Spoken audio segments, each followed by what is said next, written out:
नमस्कार, मैं हूं सुरेश चौहान की और आप देख रहे हैं बिंदास बोल। बिंदास में हम आपके सामने मुद्दा लेकर आए हैं।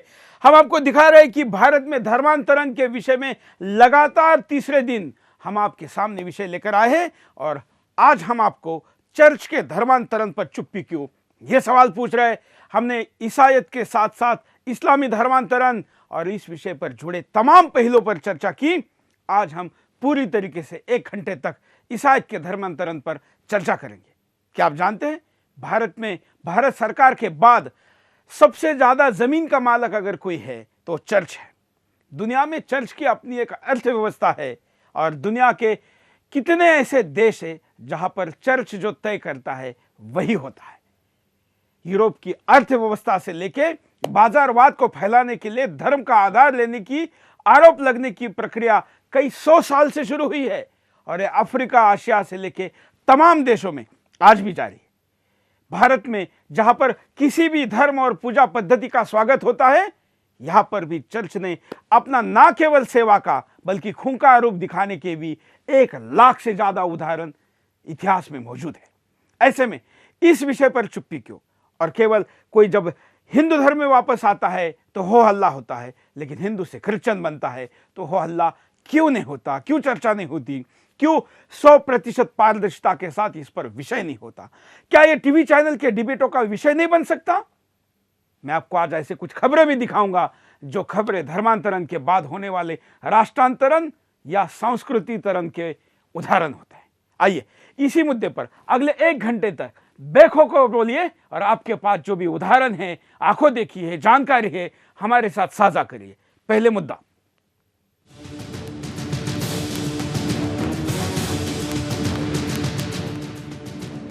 इन तस्वीरों को जरा गौर से देखिए। ये तस्वीरें हैं आगरा की। हाल ही में हिंदुओं की घर वापसी को लेकर जिस तरह से सड़क से लेकर संसद तक सियासी तांडव हुआ, वो किसी से नहीं छिपा। ये वो हिंदू परिवार हैं जो कभी अपने रास्ते से भटक गए थे और इस्लाम को मानने लगे थे, लेकिन जब वही हिंदू परिवार फिर से अपने पुराने घर में वापसी कर रहे हैं तो सियासी पार्टियां राजनीति करने लगी और एक दूसरे पर धर्मांतरण का आरोप मढ़ने लगी। लेकिन उस वक्त कोई क्यों कुछ नहीं बोला जब हिंदू परिवारों को लालच देकर या जबरन उनका धर्मांतरण करवाया जा रहा था, जब कई गरीब हिंदुओं को क्रिश्चियन धर्म अपनाने पर मजबूर किया गया था। आज भी ये धर्मांतरण का खेल बंद नहीं हुआ है। जरा इन तस्वीरों पर नजर डालिए। इसमें गांव के कुछ लोग एक समूह बनाकर बैठे हैं और एक शख्स इनसे बातें कर रहा है। यह शख्स कोई और नहीं बल्कि हिंदुओं का ईसाई धर्म में धर्मांतरण कराने वाला एक नुमाइंदा है, जो इन गरीब परिवार वालों को बता रहा है कि ईसाई धर्म हिंदू धर्म से ऊपर है। ये पहले इन सभी लोगों को ईसाई धर्म के बारे में बताता है और फिर उन्हें इस धर्म में आने के लिए कहता है। साथ ही ये भी कहता है कि जो भी परिवार ईसाई धर्म को अपनाएगा उन्हें अच्छी रकम भी दी जाएगी। आज भी अनेक आदिवासी परिवारों को लालच देकर उनका ईसाई धर्म में धर्मांतरण कराया जाता है। बात करें भारत के राज्यों की तो केरल और गोवा जैसे क्षेत्रों में आज ज्यादातर लोग क्रिश्चियन धर्म के हैं। एक सवाल जो ऐसे में यहाँ खड़ा होता है कि जब भारत शुरू से ही हिंदू देश रहा तो आज क्रिश्चियन धर्म को मानने वालों की संख्या भारत में इतनी तेजी से कैसे बढ़ रही है? इसका जवाब उस समय से जुड़ा है जब ईस्ट इंडिया कंपनी भारत के साथ व्यापार करने के सिलसिले में भारत आई थी और यहाँ आकर जब उन्हें ये पता चला कि भारत में सोना ज्यादा है तो उन्होंने भारत पर अधिकार करने का मन बना लिया। लेकिन अंग्रेज ये अच्छी तरह जानते थे कि उनकी संख्या कम होने के चलते अंग्रेज भारत पर शासन नहीं कर पाएंगे। ऐसे में उन्होंने अपने धर्म का प्रचार करना शुरू कर दिया और गरीब हिंदू परिवार को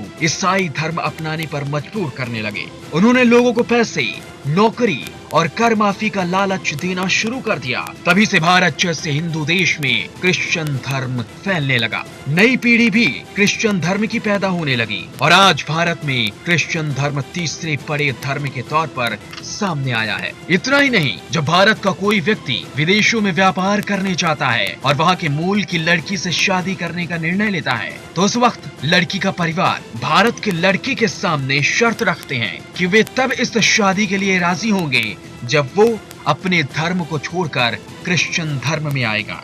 So, What's your problem, Imran? Sir?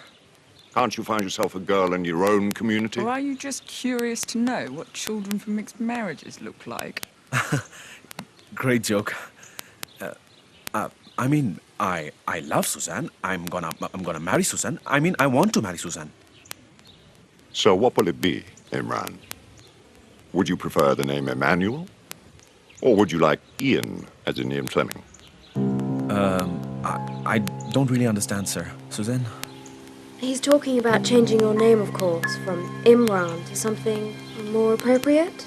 I suppose you do understand that you have to be a baptized Christian to marry my daughter, right? Yeah, but of course, sir. And you have to provide me with a written statement clarifying that none of your family members are involved in terrorist activities. वक्त बदला, कानून बदला, लेकिन नहीं बदला तो धर्मांतरण पर रोक लगाने का सिलसिला। अगर धर्मांतरण का ये खेल इसी तरह चलता रहा तो वो समय दूर नहीं जब भारत में हिंदू धर्म पर खतरा मंडराने लगेगा। धर्मांतरण के इस खेल पर जल्द ही लगाम लगानी होगी और भारत को फिर से एक करना होगा, तभी भारत मजबूत शक्ति के रूप में उभरेगा। Bureau report, Sudarshan news.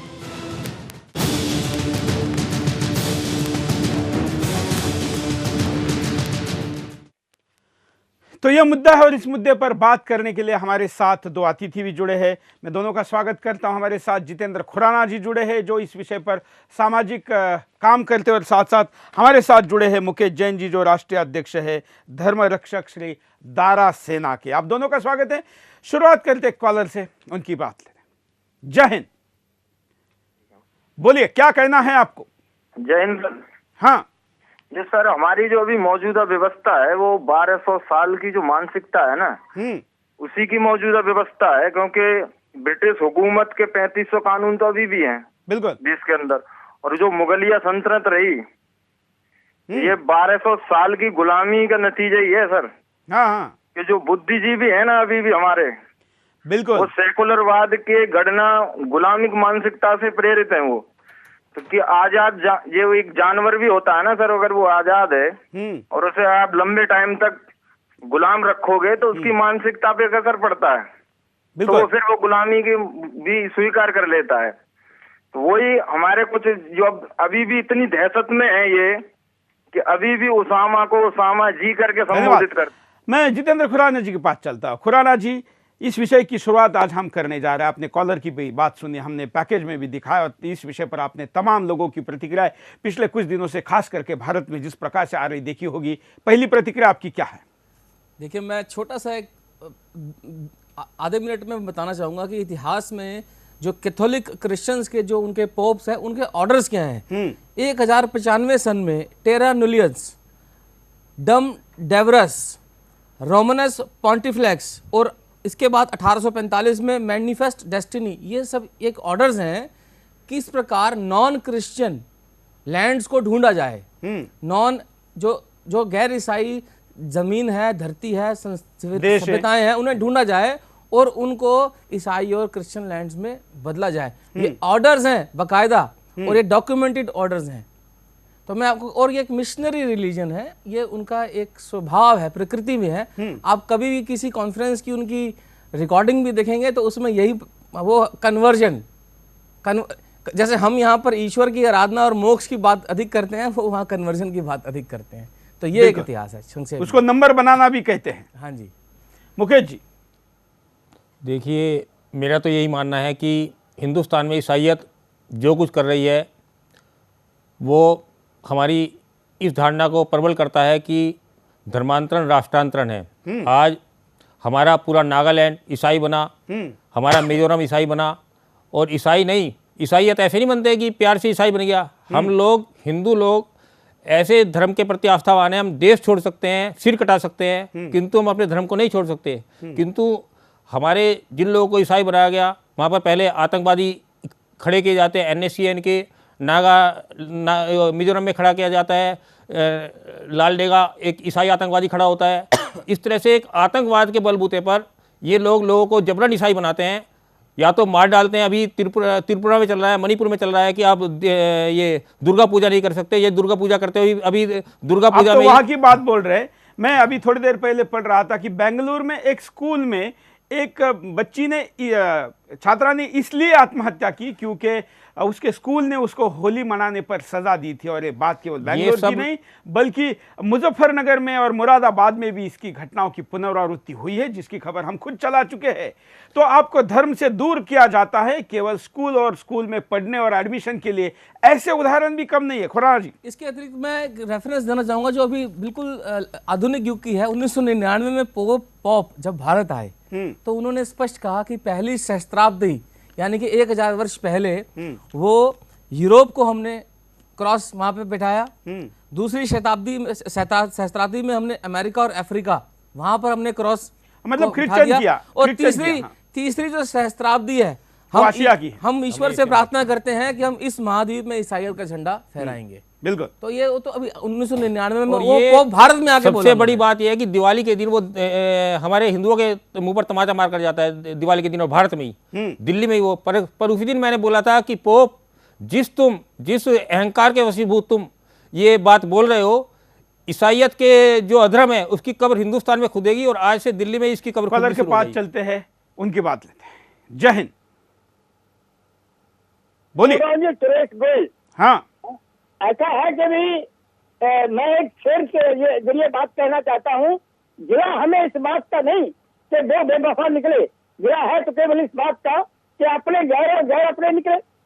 अफसोस इस बात का है कि जितने मुसलमान यहाँ विदेशी राजाओं के अंग्रेजों के और मुसलमानों के राज्य बने, उससे ज्यादा तो आजादी के बाद बन गए। बिल्कुल, धन्यवाद। आजादी के बाद ही संख्या को और खास करके 2011 की जो जनगणना है इसमें कहा गया है कि अप्रत्याशित तौर पर क्रिश्चियनों की आबादी भारत में बढ़ी है। जितेंद्र खुराना जी, क्या कारण मानते हैं आप इसके, खास करके इतने बड़े अप्रत्याशित तौर पर इसकी बढ़ने के? मैंने जो अपना अध्ययन करा है मैंने इसमें इनको 3 कैटेगरी में डिफाइन करके मैं देखता हूँ। पहला ये जो भारत में गरीबी है, शिक्षा और स्वास्थ्य से संबंधित सेवाएं हैं, उनकी आवश्यकता एक बहुत बड़ा कारण बनती है। छत्तीसगढ़ के अंदर और मध्य प्रदेश और दूसरे कई अन्य जो दक्षिण भारत में और मध्य भारत में जो राज्य हैं वो बड़ी आवश्यकता बनती है। दूसरा एक कारण मैंने ये देखा है कि क्रिश्चियन मिशनरीज जो हमारे हिंदू जो धर्म ग्रंथ हैं और भगवान हैं उनके बारे में मिथक विचार बहुत करते हैं। उनका अपमान करने में 2008 या 9 में एक पुस्तक थी सत्यदर्शिनी, वो पेंटाकोस्टल चर्च ने उसका प्रचार किया और वो फ्री बांटी गई। उसमें साफ लिखा था कि जो हिंदुओं के त्रिदेव हैं विष्णु, ब्रह्मा और महेश, ये तीनों मोह और क्रोध, लस्ट और एंगर में ये खुद ही डूबे हुए हैं, ये खुद सिन कर रहे हैं, यानी कि ये पाप कर रहे हैं और ये पापी हैं। तो ये ब्रह्मा, विष्णु और महेश सत्यदर्शिनी में स्पष्ट लिखा था कि जब ये पापी हैं तो ये हिंदुओं के पाप कैसे धो सकते हैं, हिंदुओं को कुछ और चाहिए और हमारे पाप तो सिन तो सिर्फ जीसस क्राइस्ट ही जो है वही कर सकते हैं। इस पाप धोने की श्रृंखला में मैं एक और बात बताना चाहूँगा। अभी मैं कार्यक्रम शुरू होने के पहले मोबाइल पे ऐसे ही सर्च कर रहा था तो एक व्यक्ति है जिसका नाम है डॉक्टर वसंतराव। ये हरिद्वार में रहता है और संस्कृत में वेदों के श्लोक बताकर ये लोगों को बोलता है कि पाप धोना है तो गंगा नहीं बल्कि चर्च सबसे बड़ा स्थान है। इसके खबर है जिसके आधार पर ये मैं आपको खबर के आधार पर इसको बता रहा हूँ। मैं कार्यक्रम के बाद इसको फेसबुक पर ट्विटर पे ट्वीट भी कर दूंगा। हम यहाँ पर रुकते एक छोटे से ब्रेक के लिए, ब्रेक के बाद दोबारा आएंगे बिंदास बोलचाल।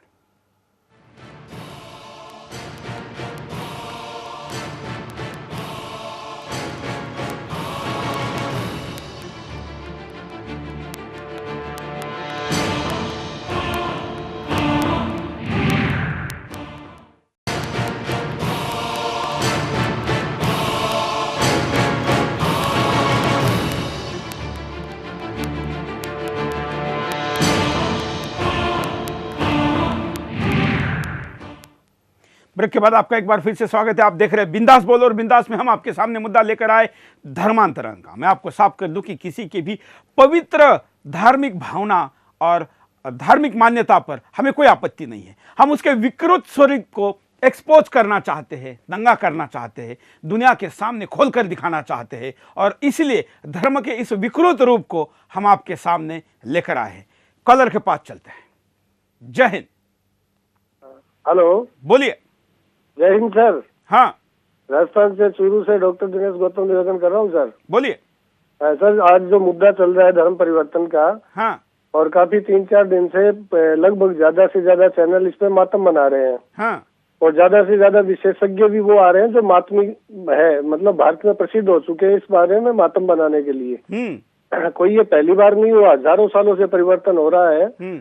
और जो लोग परिवर्तित हो गए इस धर्म में आए थे, वो अपने आप को इस धर्म में ठगा महसूस करते हैं, और अब वो वापस अगर घर वापसी करना चाहते हैं तो पता नहीं मीडिया को क्या हो गया। और इसके अलावा आप देख रहे हो कि बार बार एक ही चर्चा हो रही है कि 2 दिन तक तो धर्म परिवर्तन की चर्चा रही, तीसरे दिन मतलब एक विजय श्री सी हासिल हुई कि बांग्लादेश इसमें धर्म परिवर्तित हो गए। तो भारत तो वसुधैव कुटुंबकम की बात करता है भाई, पूरा विश्व को अगर कोई हिंदू धर्म अपनाना चाहे तो किसी को क्या आपत्ति। और धन्यवाद खुराना जी। इस विषय में हम आगे बढ़ते हुए कई ऐसे उदाहरण को भी देखते हैं, खास करके मीडिया में जिसकी चर्चा नहीं होती। अभी मैं फेसबुक पर जब सुदर्शन की इस पोस्ट को डाला कि कार्यक्रम ऐसा करने जा रहे, तो ज़्यादातर लोगों ने ये कहा कि जबकि लैंगिक शोषण सबसे ज़्यादा चर्च में होता है और जिसके लिए पोप माफ़ी मांग चुके हैं, लेकिन भारत के किसी टीवी चैनल पर या किसी छोटे से अखबार में भी चर्च के शोषण की खबर नहीं आती और हिंदू साधु को केवल आरोप के आधार पर बदनाम किया जाता है। देखिए, पोप ने ये माना था अभी कुछ समय पहले, 1-2 महीने पहले, 2% जो उनके ईसाई पादरी हैं वो बच्चों के जो अप्राकृतिक यौन शोषण के आरोपी हैं, ये पोप ने माना था। और ऐसे अनगिनत या सैकड़ों उदाहरण मिल जाएंगे, भारत में मिल जाएंगे, बाहर मिल जाएंगे कि ऐसे बलात्कार तक हुए। ठीक है। इसके अतिरिक्त अभी एक क्रिश्चियन पादरी को पकड़ा गया, उसके लैपटॉप से, उसके कंप्यूटर से 20,000 के आसपास संभोग करते हुए ऐसे चित्र पाए गए और ऐसे वीडियोस पाए गए। तो ये पादरी फिल्म पाई। मैं आपको एक छोटा सा उदाहरण देना चाहता हूं, मैं ये पता चलेगा कि हिंदू संस्कृति या विदेशी संस्कृति में क्या अंतर है। जब उनके यहाँ विवाह होता है तो मैंने फिल्मों में देखा है, वैसे भी देखा है, तो पादरी साहब खुद ही कहते हैं, नाउ यू मे किस द ब्राइड, अब आप अपनी दुल्हन को चूम सकते हैं। हाँ। क्या हम ऐसा सोच सकते हैं कि हिंदू विवाहों में शादी और पंडित जी फेरे कराने के बाद कहेंगे अब अपना पत्नी को चूम लीजिए? अगर ऐसा एक पंडित हमारे यहाँ ऐसा कोई घटना हो जाए तो आप लगा लीजिए हिंदू संतों की मीडिया क्या दुर्गति करेगा।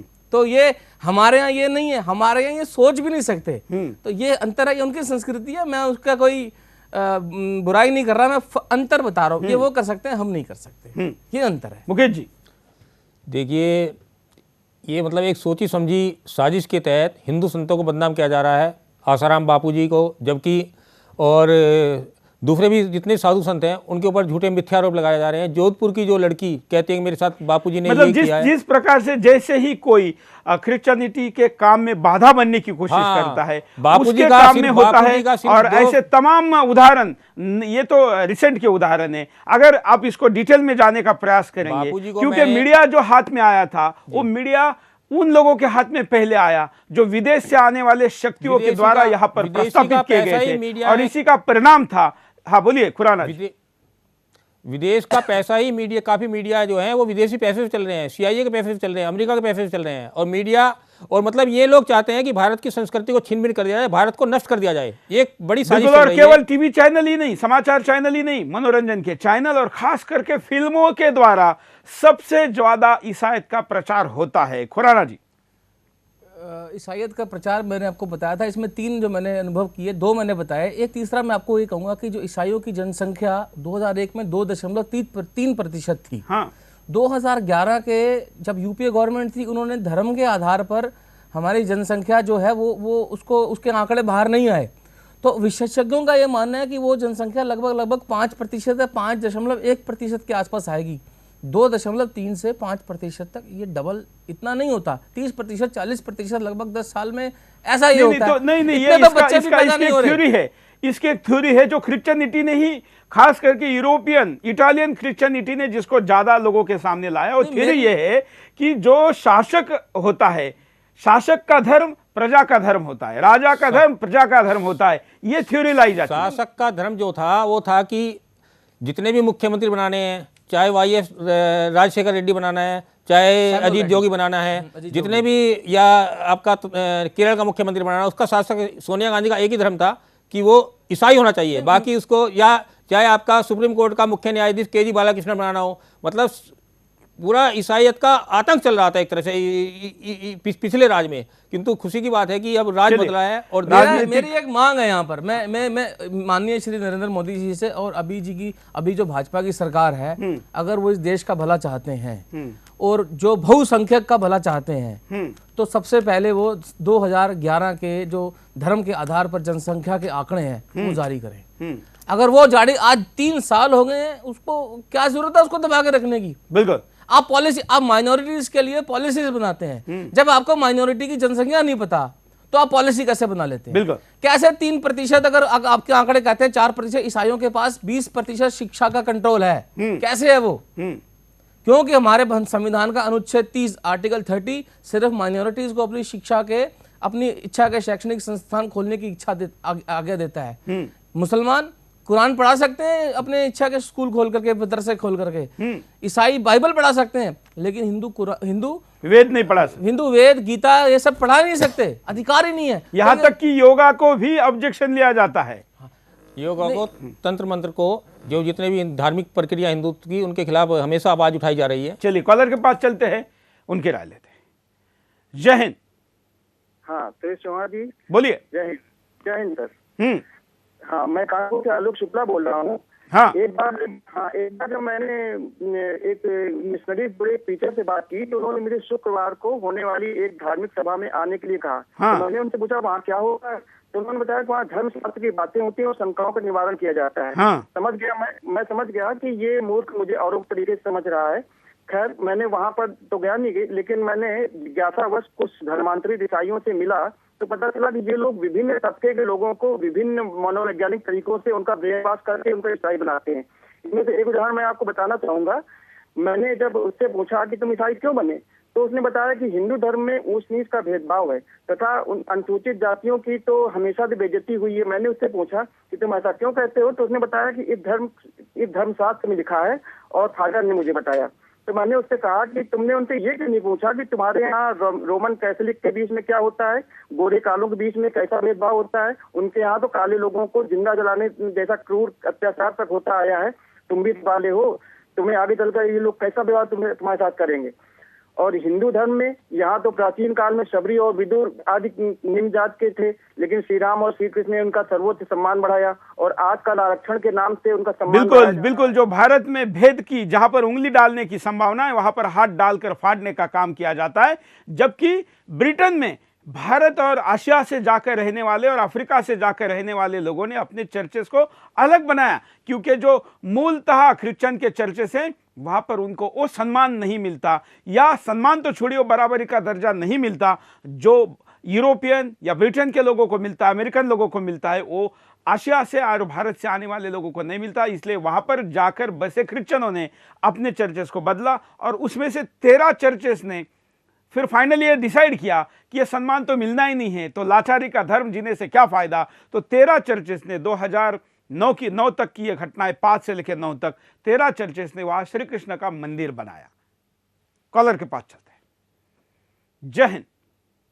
सत्य बोलिए। हाँ हेलो। हाँ हेलो। हाँ जी सर, नमस्कार सर। नमस्कार। हाँ सर, मैं नेपाल से बोल रहा हूँ सर। मैं ये कह रहा हूँ सर कि ये धर्म परिवर्तन जो है सर, जाकिर नायक काम करता है सर, उसकी कोई मीडिया वाले जो है उसकी बात नहीं करते सर। आखिर समझ में ये नहीं आता कि यहाँ पे क्या इतना बड़ा ब्लाइंड मिस्टेक हो गया कि सुबह शाम मीडिया वाले खाली हिंदुइज्म को लथाते रहते हैं। ऐसा क्या बात है समझ में आता कि कोई भी मीडिया वाले जो है इस बात को आगे नहीं लाते, बल्कि उसी को धकेलना चाह रहे हैं सर। बस केवल न्यूज। धन्यवाद। और सब ऐसा करें इसलिए हम खड़े हैं, हम तो सत्य का साथ देंगे, क्योंकि हमारे यहाँ पर सत्य की विजय होती है। यह कहा जाता है टीआरपी भले ही झूठ की बढ़ती हो, लेकिन विजय सत्य की होती है। अगले कॉलर। जय हिंद जी। बोलिए। हाँ जी, हम राजस्थान बालोतरा जसोल से बोल रहे हैं। बोलिए। बालोतरा जसोल से बोल रहे हैं। हम ये कहना चाहते हैं कि पहले लोगों ने जब बौद्ध धर्म स्वीकार करवा दिया हिंदू बदल के, फिर उसके बाद में क्रिश्चियंस बनवा दिया, और आज है जो मुसलमान बना रहे हैं, तो हमारे नेता लोकसभा और विधानसभा में बैठ के क्या करें? क्यों हिंदू नेता को इतना ज्ञान नहीं है? यदि थोड़ा दिनों के बाद में हम अल्पसंख्यक बन जाएंगे हिंदुस्तान के अंदर, हिंदू यदि अल्पसंख्यक बन जाए तो हम कैसे जिएंगे?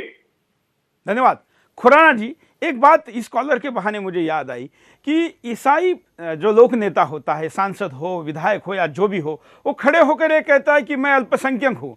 मुसलमान का सांसद खड़ा होता है, मंत्री खड़ा हो सकता है, या जो भी आप उसको कुछ भी बनाए, वो कहता है मैं अल्पसंख्यक हूँ, मैं इनका नेता हूँ, उनकी बात करता है। लेकिन जो हिंदू है वो हिंदू होने का अपने आप का उच्चारण नहीं करता। क्यों?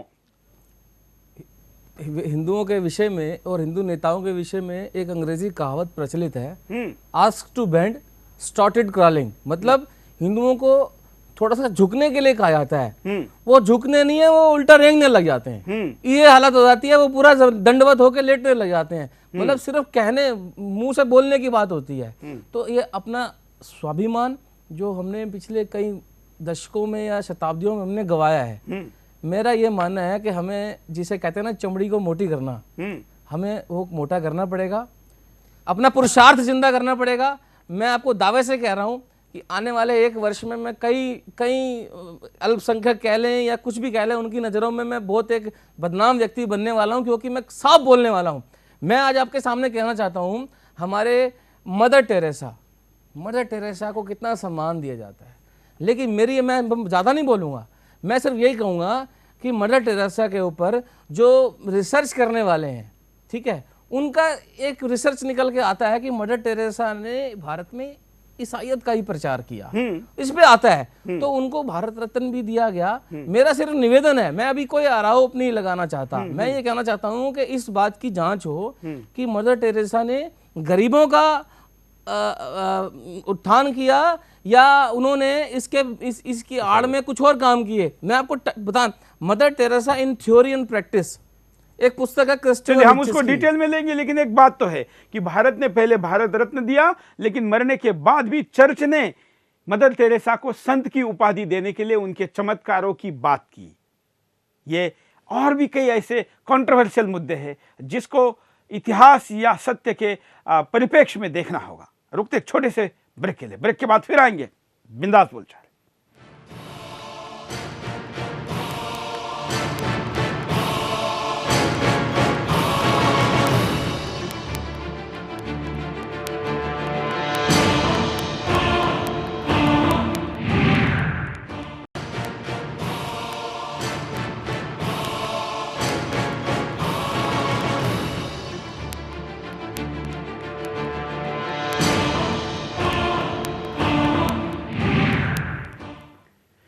ब्रेक के बाद आपका एक बार फिर से स्वागत है। आप बिंदास बोल देख रहे हैं और बिंदास में आपकी प्रतिक्रिया भी जो हमेशा की तरह बिंदास के रूप में आप देते हैं वो भी हम ले रहे हैं। आप हमें टेलीफोन के साथ साथ स्काइप के द्वारा भी जुड़ सकते हैं और आप अपनी सोशल मीडिया की प्रतिक्रिया भी हमारे फेसबुक ट्विटर के अकाउंट पर देके हम तक पहुंचा सकते हैं, जिसको हम चैनल और वेबसाइट दोनों जगह पर चलाएंगे। हम आपको दिखाते हैं एक पैकेज जिसमें कैसे धर्मांतरण की पूरी प्रक्रिया की जाती है।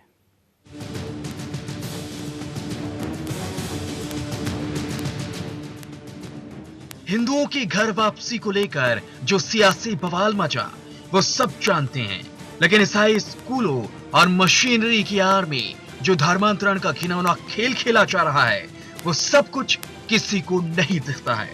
भारत हिंदू बहुल राष्ट्र है, लेकिन जिस तरह भारत में जितनी तेजी से ईसाइयों की संख्या बढ़ रही है उससे देखकर तो यही लगता है ईसाई मिशनरी भारत में भी जोर शोर से काम कर रही है। अनुयायियों की संख्या के लिहाज से देखा जाए तो दुनिया भर में ईसाई सबसे बड़ा, जबकि हिंदू धर्म तीसरा सबसे बड़ा धर्म है। इस्लाम दूसरे स्थान पर है। हिंदू धर्मावलंबियों की 97% संख्या भारत, नेपाल और मॉरिशस में रहती है। दुनिया भर में 2.2 अरब ईसाई यानी विश्व जनसंख्या का 32%, 1.6 अरब मुस्लिम यानी 23%, 1 अरब हिंदू यानी 15%, करीब 50 करोड़ बौद्ध 7% हैं। ये आंकड़े 2010 के हैं। उसके बाद से लगातार इसमें इजाफा ही हुआ है। भारत में ईसाइयों की बात करें तो 2001 में जनगणना के मुताबिक भारत में 2.3% ईसाई हैं, यानी भारत में ईसाइयों की तीसरी सबसे बड़ी आबादी है। 2001 के बाद लगातार इसमें बढ़ोतरी हुई है। ईसाइयों के इस बढ़ती आबादी के पीछे क्या राज है, वो हम आपको बताते हैं। ईसाई धर्म के प्रचारक आदिवासी बहुल राज्य को अपना टारगेट बनाते हैं। हम आपको छत्तीसगढ़ के एक गांव से रूबरू कराते हैं, जहां पर ईसाई धर्म के अगुवा घर घर जाकर लोगों को बरगलाते हैं और ईसाई धर्म अपनाने को कहते हैं। इतना ही नहीं, उन्हें पैसे की लालच भी देते हैं। सरना में जो आप लोग धरती माँ की पूजा करते हो, उसमें भूत या चुड़ैल शैतान है। हमारे धर्म में आ जाओ, आपको 1000 पैसा दिया जाएगा और शक्ति मतलब मिलेगा। ये सब कुछ सुनने के बाद तो साफ है कि ईसाई मिशनरियां भारत में धर्मांतरण का खेल कितनी तेजी से आगे बढ़ा रही है। भारत में 7000 ऐसे चर्च हैं जहां हर साल 2.5 मिलियन रुपए इकट्ठे होते हैं। इसके लिए बाहर के देशों से भी फंडिंग होती है। ये सारा पैसा धर्मांतरण के खेल में लगाया जाता है। दलित गरीबों को मुफ्त शिक्षा और पैसे की लालच देकर उन्हें ईसाई धर्म कबूल करने के लिए मजबूर करते हैं। यहाँ पर सवाल ये खड़ा होता है कि क्या राजनीति के ठेकेदारों को ईसाइयों का धर्मांतरण नहीं दिखता? क्यों इस पर चुप्पी साधे बैठे हैं? Bureau report, Sudarshan news.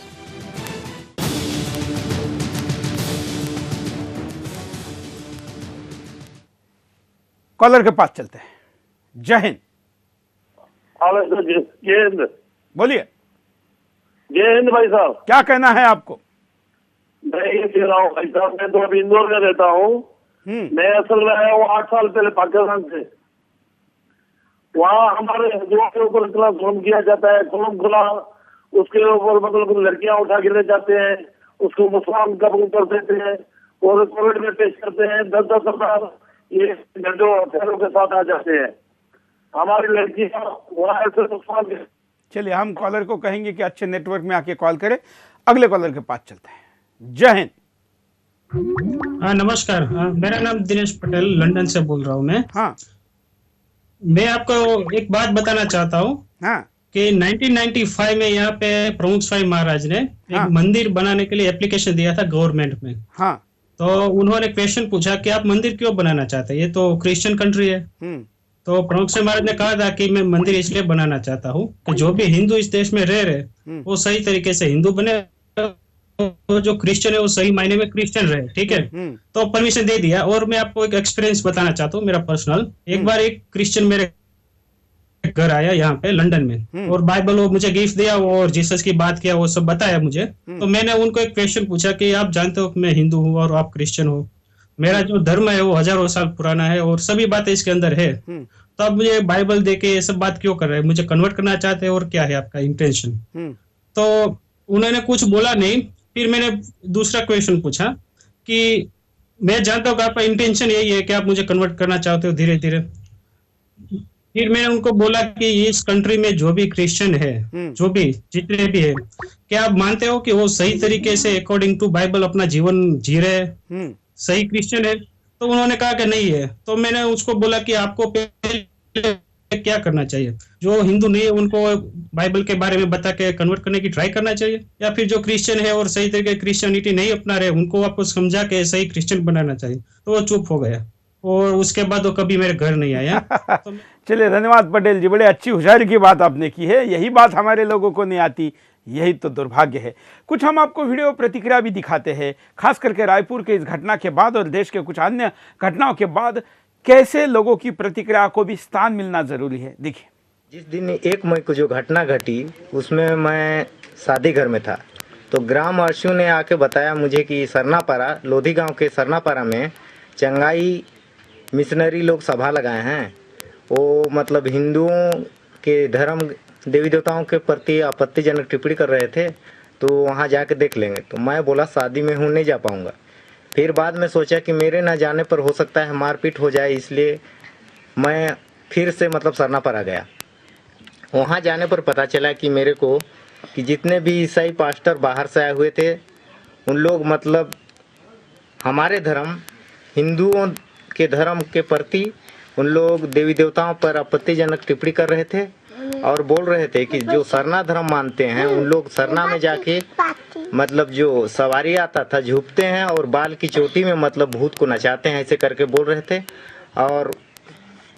और उन लोग कह रहे थे कि ये जो हम लोग के धर्म में आएगा वो मतलब स्वर्ग में जाएगा और हम लोग के धर्म से अच्छा कोई धर्म नहीं है, ऐसे करके बोल रहे थे। उस प्रोग्राम में जो हमारे हिंदू धर्म के जो देवी देवताओं को ये मतलब विरोध कर रहे थे, कह रहे थे कि वो लोग सरना पूजा करते हैं, वो लोग भूत झुकते हैं, उसको बोलते हैं कि भूत को पालते हैं, और चोटी जो नहीं रहता है वो चोटी में झुक को झुलाते हैं, और पापी सरना धर्म मारने वाले पापी होते हैं, इस टाइप से बोल रहे हैं। हमारे हिंदू धर्म के जो कि हम लोग पूजा पाठ करते हैं शंकर भगवान पार्वती जी की, तो उसकी बुराई कर रहे थे, बोल रहे थे मूर्ति पूजा करना पाप है, तुम लोग अगरबत्ती सुंघाते हो, अगरबत्ती क्या सूंघता है, वो नारियल फोड़ते हो क्या, प्रसाद खाता है।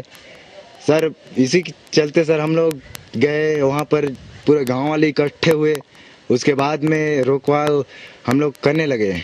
उसके बाद में लालसाई नाम का कोई है पास्टर यहीं के, वो लोग चले गए बाइक से थाना पुलिस लेने के लिए आए। उसके बाद में हम लोग सोचे कि भागना मना, बोले कि भागना नहीं है, इकट्ठा यहीं पर रहना है।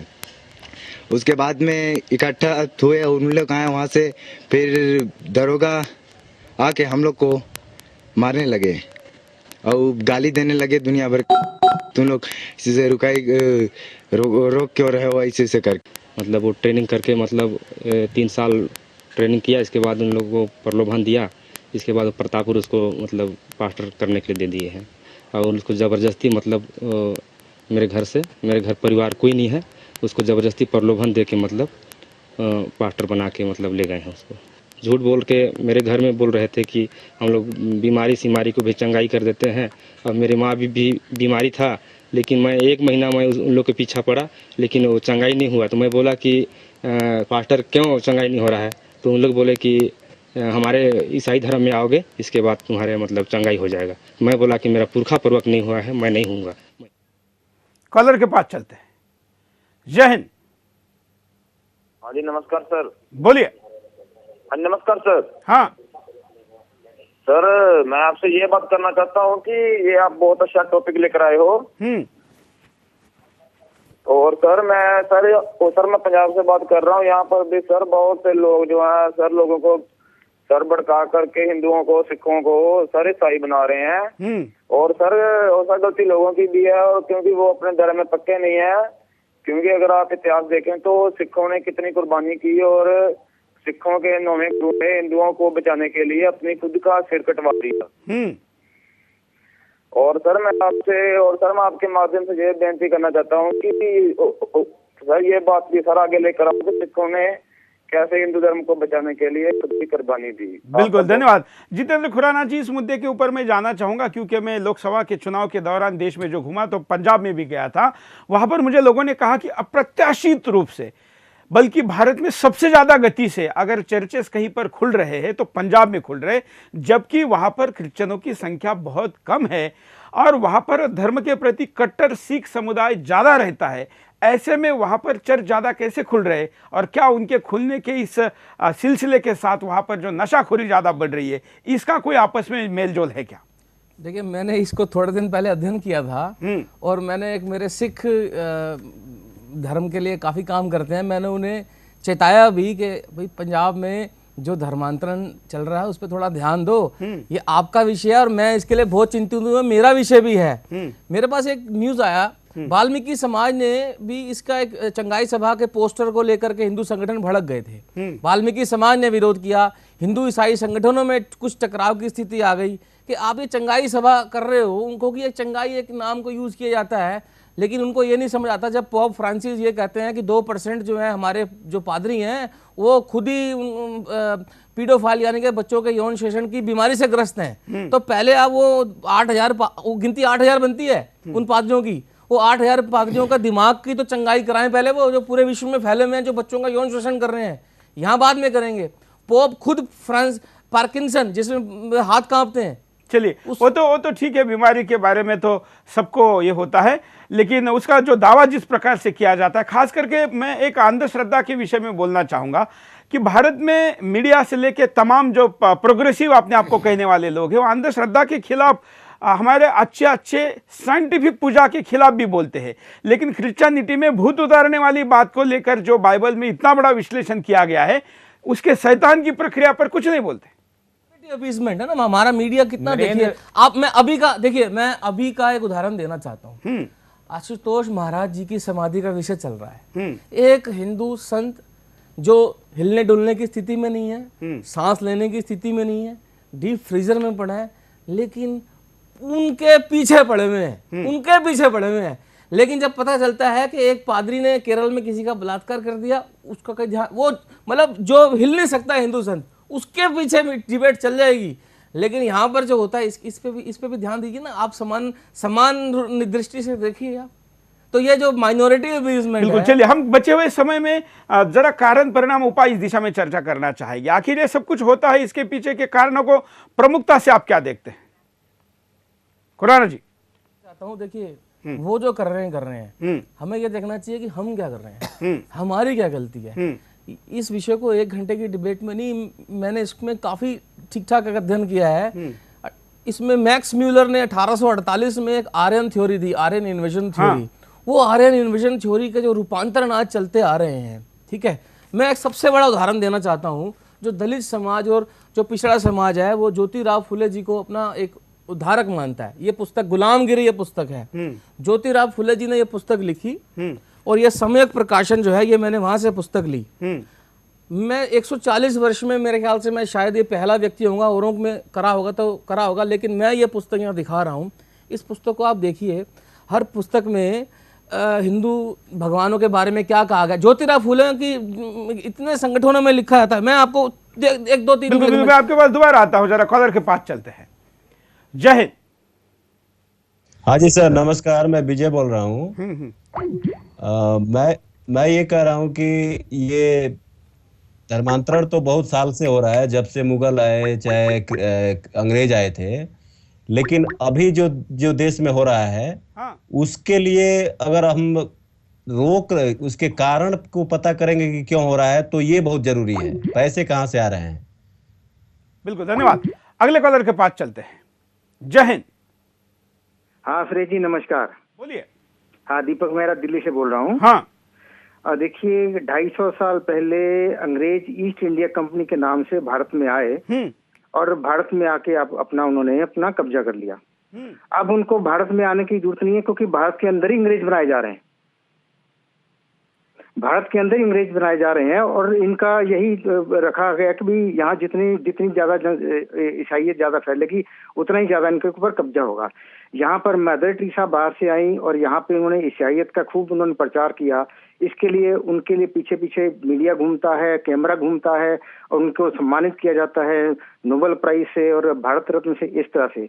लेकिन इसके दूसरी तरफ हम देखें अगर, कि भारत के जो संत समाज हमारा है, इसी चीज को जागृत करने के लिए, हिंदुओं के अंदर जागृति पैदा करने के लिए जगह जगह प्रचार करते हैं, और उसी को ईसाइयत अपना विद्रोह मानती है, अपने दुश्मन मानती है, उनके अगेंस्ट इस तरह की जाल फैला लेती है कि उनको कब्जे में करके उनके ऊपर इल्जाम लगा के उनको कैसे भी प्रताड़ना की जाती है, जेलों में डाल दिया जाता है। और हमारी ही सरकार, हमारे ही संसद में जो नेता बैठे हुए हैं, इसके अंदर कुछ भी बोलने को तैयार नहीं है।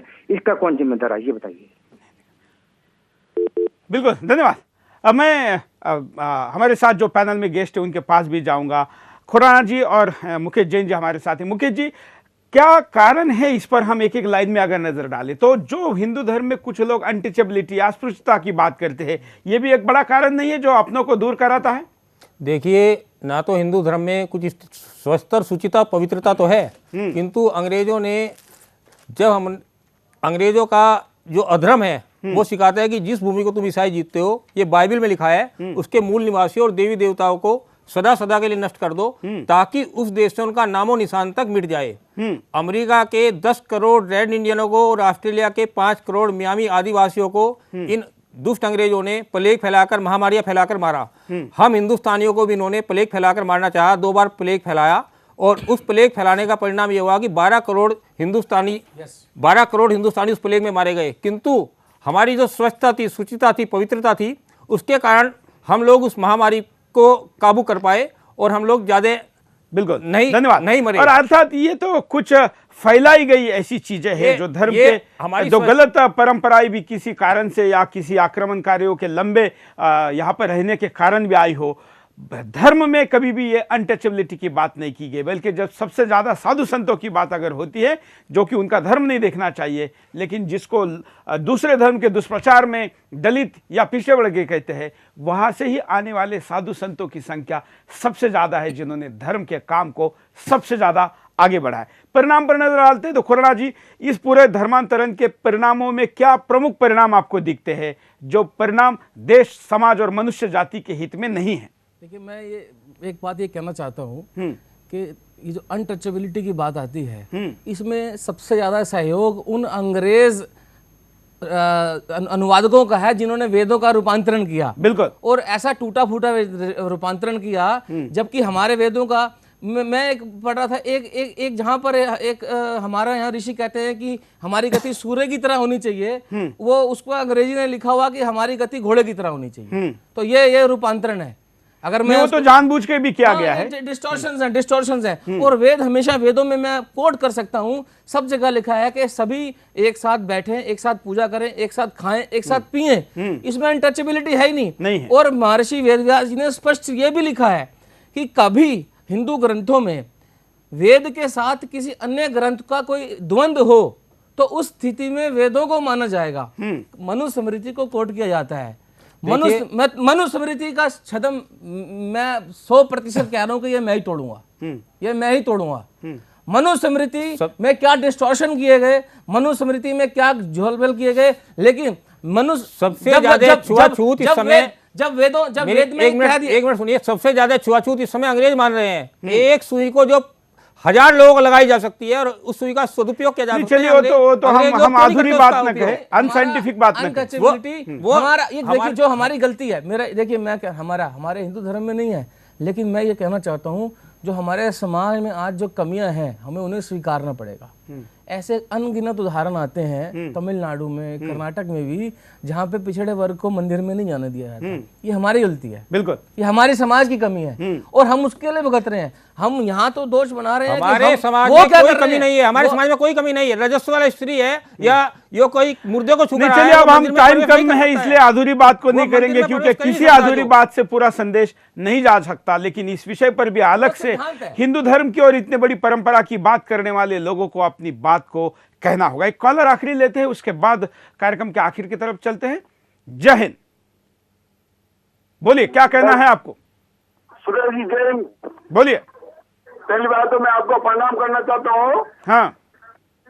कि हमारे राजस्थान के अंदर, हाँ सुरेश जी, जय हिंद सर। पहली बात तो मैं आपको प्रणाम करना चाहता हूँ।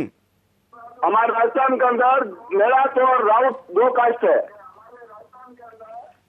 मेराठ और राउत 2 कास्ट है। चलिए, धन्यवाद। कॉलर को कहूंगा कि अपना खुद का आवाज तुरंत सुनने के मोह में आप विषय को पूरा रख नहीं पाते, इसका ध्यान रखिए।